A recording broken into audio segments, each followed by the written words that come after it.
లో అధిక ఉష్ణోగ్రతలు నమోదవుతుంటాయి. దీంతో చేపల పెంపకంపై తీవ్ర ప్రభావం పడుతుంది. 2 తెలుగు రాష్ట్రాల్లో సహజ సిద్ధమైన జలాశయములు, చెరువులు, కుంటల్లో చేపల పెంపకం సాగవుతుంది. వివిధ కారణాల వల్ల నీటి మట్టం తగ్గే అవకాశం ఉంటుంది.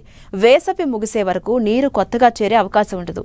ఇటువంటి పరిస్థితుల్లో నీటి వనరుల్లో ఉన్న చేపలను బ్రతికించుకోవడానికి తీసుకోవాల్సిన జాగ్రత్తలేంటో ఇప్పుడు చూద్దాం.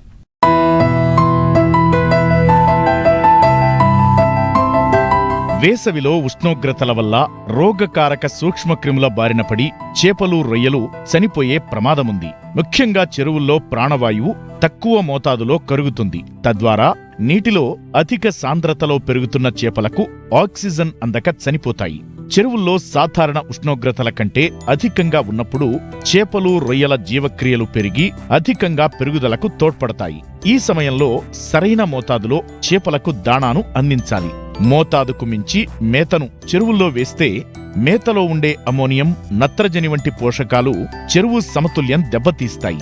వృక్ష జంతు ప్లవకాలు విపరీతంగా పెరిగి అల్గాల్ బ్లూమ్స్ ఏర్పడుతాయి.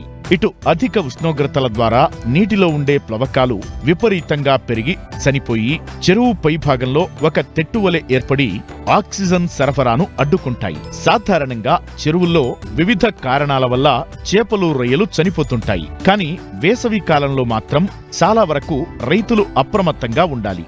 వారానికి ఒకసారి ట్రయల్ నెట్టింగ్ వేయాలి. రోజు సాధారణ నీటి నాణ్యత ప్రమాణాలు, ఉష్ణోగ్రత, నీటిలోని ఆక్సిజన్ పరిమాణం, రంగు, నీటి టర్బిడిటీ, ప్లవకాల సాంద్రతను గమనించుకోవాలి. ఆహారం, మేత వృధా కాకుండా సరైన మోతాదులో చేపల ద్రవ్యరాశిలో 4% ఇవ్వాలి. చెక్ ట్రేలను ఏర్పాటు చేసుకోవాలి. ముఖ్యంగా చెరువుల్లో ఆక్సిజన్ తగ్గిన సమయంలో మరపడవలు, తెప్పల ద్వారా చెరువంతా కలియదిరగాలి. సాధ్యమైనంత వరకు పెద్ద సైజు చేపలను పాక్షికంగా కానీ పూర్తిగా కానీ చెరువుల నుంచి వేరు చేసి అమ్ముకోవాలి. చెరువుల్లోని నీటి మొక్కలను చంపడానికి రైతులు వివిధ రకాలైన గుల్మనాశకాలను ఉపయోగిస్తుంటారు. వీటిలోని విషపు కారకం ద్వారా ఒత్తిడిలో ఉన్న చేపలు, రొయ్యలు మరణిస్తాయి. అందువల్ల కలుపు మొక్కలను భౌతికంగా నివారించాలి. గడ్డి చేపలను చెరువుల్లో వదులుకోవడం ద్వారా నీటిలో పెరిగే నాచు, గడ్డి మొక్కలను నియంత్రించుకోవచ్చు. రైతులు ఈ యాజమాన్య పద్ధతులను ముందస్తుగా పాటించినట్లయితే చేపలు చనిపోకుండా కాపాడుకోవచ్చు.